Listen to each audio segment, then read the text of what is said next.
prazer estar junto a você para mais uma vez estudarmos a Palavra de Deus. O tema de hoje é a Bíblia Sagrada e o Grande Conflito. Aqui em João 17, versículo 17, está escrito assim, santifica-os na verdade, a tua palavra é a verdade. Lá em Salmo 119, versículo 105, está escrito, lâmpada para os meus pés é a tua palavra e luz para os meus caminhos. Portanto, quem estuda a Bíblia é iluminado. Tem uma luz especial, a luz da verdade. Acontece o seguinte, a Bíblia Sagrada é um livro que tem 66 livros, 66 pequenos livros, sendo 39 no Velho Testamento, 27 no Novo. A Bíblia tem 1.189 capítulos e 31.102 versículos. Ela foi escrita por aproximadamente 40 pessoas em um período de 1.600 anos aproximadamente.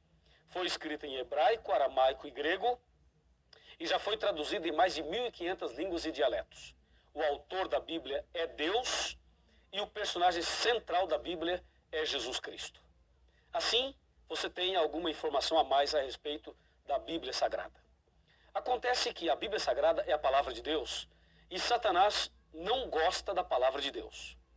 Esse problema podemos detectar logo no começo, lá no livro de Gênesis. Em Gênesis capítulo 2, versos de 15 a 17, Deus disse a Adão e Eva, no dia em que comeres desse fruto, certamente morrerás. E lá em Gênesis 3, verso 4, Satanás usando a serpente disse, pode comer, que certamente não morrerás. Você percebeu que a palavra de Deus era, certamente morrerás. E a palavra torcida de Satanás foi, certamente não morrerás. Ou seja, Satanás acrescentou um não à palavra de Deus. E sabe o que diz Apocalipse capítulo 22, versículos 18 e 19? Eu vou abrir aqui a Bíblia e vou ler para você. Apocalipse 22, 18 e 19. Eu, a todo aquele que ouve as palavras da profecia desse livro, testifico. Se alguém lhes fizer qualquer acréscimo, Deus lhe acrescentará os flagelos escritos nesse livro. E se alguém tirar qualquer coisa das palavras da profecia desse livro, Deus tirará a sua parte da árvore da vida e da cidade santa que se acham escritas nesse livro. Percebeu? Não se pode acrescentar e não se pode tirar nada. E lá em Gênesis, percebemos Satanás acrescentando uma palavra à palavra de Deus. E aquele acréscimo trouxe algum problema? Claro que trouxe. Ali, baseado naquele acréscimo de Satanás, surgiu a doutrina do espiritismo, de que a pessoa não morre. E isto tem trazido dificuldades hoje para muita gente, e hoje um dos temas mais debatidos é o tema da morte. Para onde a pessoa vai depois que ela morre? Vai para o céu? Vai para o inferno? Vai para o purgatório? Vai para o mundo dos espíritos? Vai para o seio de Abraão? Vai para o cemitério? Para onde vai? Fica flutuando? Reencarna? Não reencarna? E aí? Veja, toda essa questão que eu acabei de colocar foi despertada e foi colocada aí a partir daquele momento em que Satanás, usando uma cobra, disse a Adão e Eva, certamente não morrerás. Quando as pessoas acrescentam alguma coisa ou tiram alguma coisa da palavra de Deus, consequentemente, teremos problemas. Durante toda a história, Satanás sempre tentou mexer, mudar, atrapalhar a palavra de Deus. Nos nossos dias, podemos perceber a sutileza de Satanás ao tentar mexer na palavra de Deus. Vamos analisar isto com bastante carinho, com bastante atenção. Me acompanhe aqui no raciocínio desse ponto do tema. Hoje existem muitas versões da Bíblia, muitas traduções da Bíblia, não é verdade? Existem tantas versões que você pega um versículo e analisa em várias versões e, se não tomar cuidado, uma ou outra parece não traduzir corretamente aquele texto. Aquele texto do hebraico ou do aramaico ou da língua grega. E parece que alguns versículos ficam assim meio que no ar. Algumas pessoas tentam interpretar o versículo e aí complica mais ainda. Por exemplo, há algumas Bíblias aí que quando você pega Apocalipse 1, versículo 10, ali diz, fui arrebatado em espírito no dia do Senhor. Só fala isso, não diz mais nada. Aí algumas pessoas colocam no rodapé, lá embaixo da Bíblia, dizendo, o dia do Senhor é o domingo. E já colocam ali o seu ponto de vista. Dessa forma, as pessoas começam a tentar mexer no texto sagrado. Isto não pode. Outras traduções tiram algumas palavras. Por exemplo, a tradução Novo Mundo. A tradução Novo Mundo da Sociedade Torre de Vigia, quando cita lá João capítulo 1, versos de 1 a 3, e diz, no princípio era o verbo estava com Deus e o verbo era Deus. Depois no verso 14 diz, e o verbo se fez carne e habitou entre nós. Aquele verbo é Jesus. E Jesus é apresentado em João como Deus Criador. Mas na Bíblia, a tradução Novo Mundo, está escrito assim, ó, no princípio era a palavra estava com Deus e a palavra era um Deus. Esse um entre colchetes e esse Deus com D minúsculo. Colocando Jesus como uma criatura e não como criador. Além de ser pecado isto, é uma blasfêmia e com isto há também o problema de mexer na palavra de Deus. E assim, existem outros casos que não temos agora condições e tempo para abordar todos eles. Você já pode perceber que Satanás está também lutando nesse grande conflito contra a palavra de Deus. E uma das coisas que o inimigo é especialista é tentar levar as pessoas a criarem uma falsa interpretação. Hoje, em nossos dias, existem cerca de 36 mil religiões do ramo cristão. E cada religião fala uma coisa. Cada religião tem uma doutrina, tem um pensamento. E por que existem tantas religiões e a cada dia surgem novas? Justamente porque as pessoas leem uma coisa e entendem outra.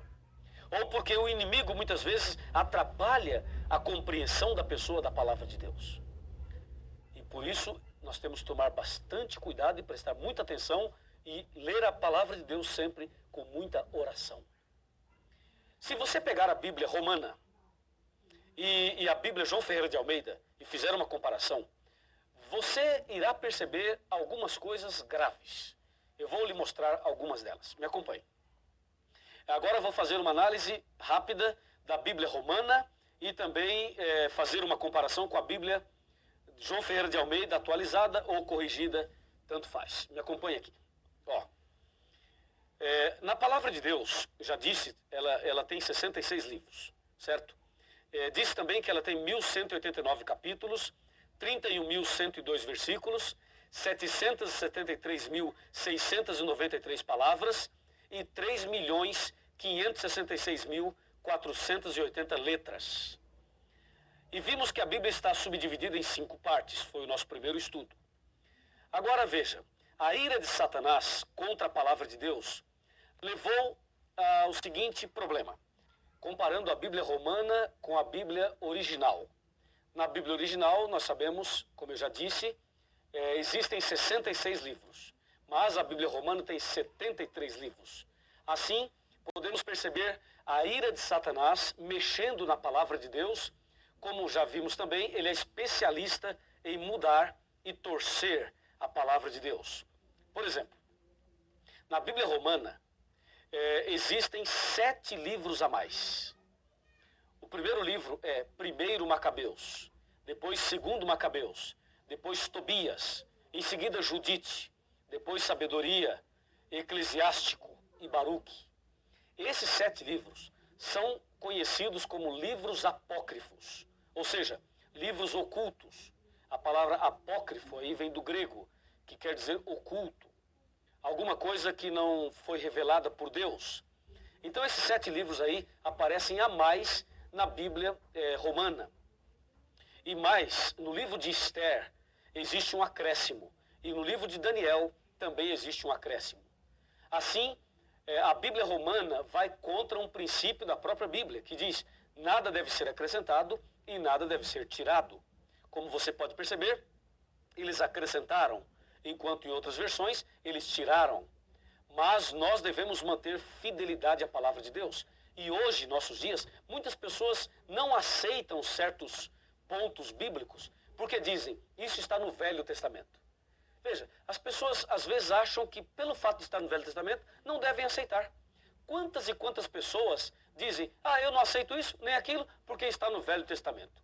Uma vez eu conversei com um pastor evangélico, E esse pastor me disse, olha, eu não aceito os 10 mandamentos porque isso se encontra no Velho Testamento. Eu perguntei, pastor, só porque está no Velho Testamento o senhor não aceita? Ele disse, sim. Se você me mostrar no Novo, eu aceito. Eu disse, eu vou lhe mostrar no Novo, mas antes quero lhe fazer uma pergunta. Na sua igreja o senhor pede dízimo? Ele falou, claro, o dízimo é sagrado. Perguntei a ele, então, onde o senhor encontra a orientação do dízimo na Bíblia? No Novo ou no Velho? E ele disse, no Velho. Então, pastor, por que o senhor aceita o dízimo que está no Velho e não aceita os 10 mandamentos que se encontram no Velho Testamento também? E ele não soube me explicar. Percebe? A Bíblia Sagrada é uma só. Ela deve ser aceita integralmente. E não se pode acrescentar e também não se pode tirar. E espero que isso esteja claro para você.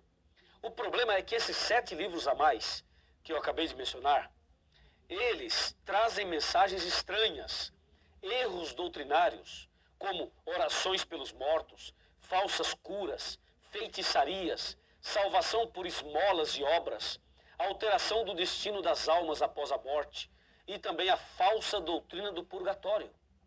E mais, tem histórias fictícias, histórias lendárias, histórias absurdas, ensina artes mágicas e ensina feitiçaria, como é o caso de Tobias, capítulo 6, de 1 a 9. Deu para perceber? Não se pode acrescentar e não se pode tirar. E agora veja o outro ponto tão grave quanto esse. Me acompanhe nesse raciocínio, nesse pensamento. Um outro ponto tão grave quanto esse. A palavra de Deus diz aqui em Mateus capítulo 4, que quando Jesus estava sendo tentado, Satanás disse a Jesus, se tu és filho de Deus, transforma as pedras em pães. Jesus respondeu da seguinte maneira, está escrito, Mateus 4, está escrito. Quando Jesus diz está escrito, Jesus está citando a Bíblia, a palavra. Aí Jesus disse, está escrito, nem só de pão viverá o homem, mas de toda palavra que sai da boca de Deus. Ok, muito bem. Aí na segunda tentação, Satanás percebeu que Jesus disse, está escrito.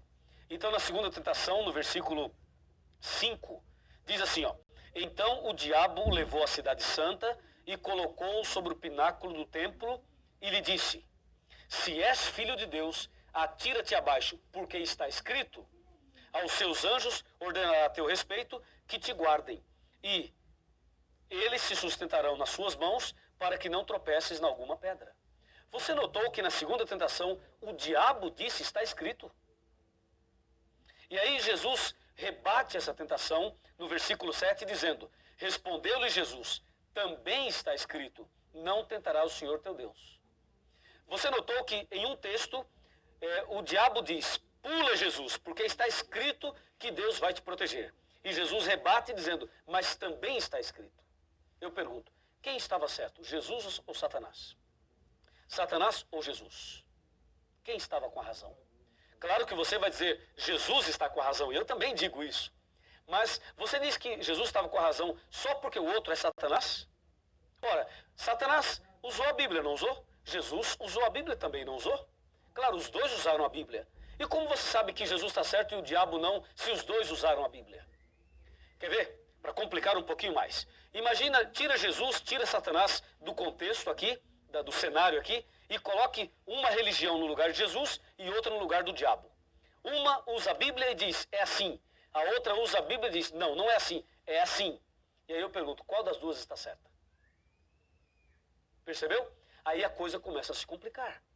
Então aqui, nesse caso da tentação de Cristo, nós percebemos de forma bem clara o que acontece no mundo religioso.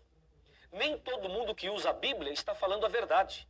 Nem todo mundo que está no púlpito pregando a Bíblia ou em algum outro lugar possui a verdade. Você vê, o diabo usou a Bíblia e eu pergunto, ele estava certo?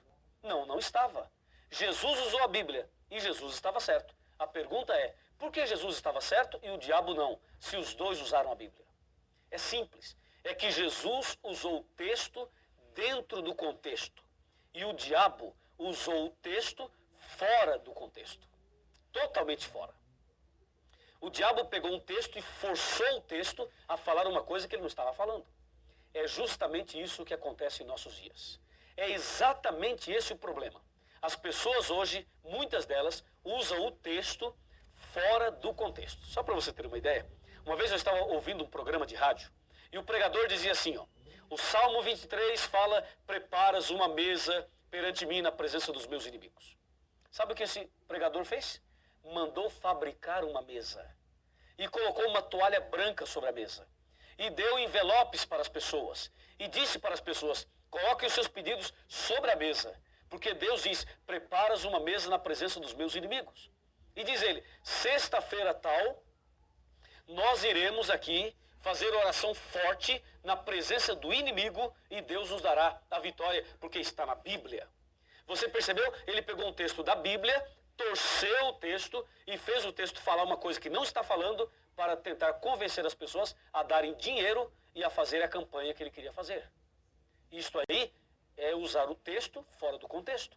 Porque quando o salmista, no capítulo 23, fala, preparas uma mesa na presença dos meus adversários, ele não manda você fabricar uma mesa. Mas ele se refere ao que acontecerá no momento da perseguição. Esse Salmo 23 vai se cumprir na época da perseguição. E as pessoas torcem o texto, como esse exemplo que acabei de dar. Meu amigo, a palavra de Deus é uma lâmpada para os nossos pés, é uma luz para o nosso caminho. Quem estuda a Bíblia jamais será enganado, jamais será confundido. Agora, aproxime-se aqui de mim. Chegue bem pertinho aqui de mim, que eu vou te dizer algumas palavras importantes dentro desse assunto, dentro desse contexto. Pode chegar um pouquinho mais perto. Ó, é o seguinte. Se você examinar a Bíblia, se você se apegar cada vez mais à palavra de Deus, saiba de uma coisa. A luz da verdade brilhará no seu coração e as trevas serão banidas. E vai se cumprir na tua vida o que está na palavra de Deus. Lembra? Conhecereis a verdade e a verdade vos libertará.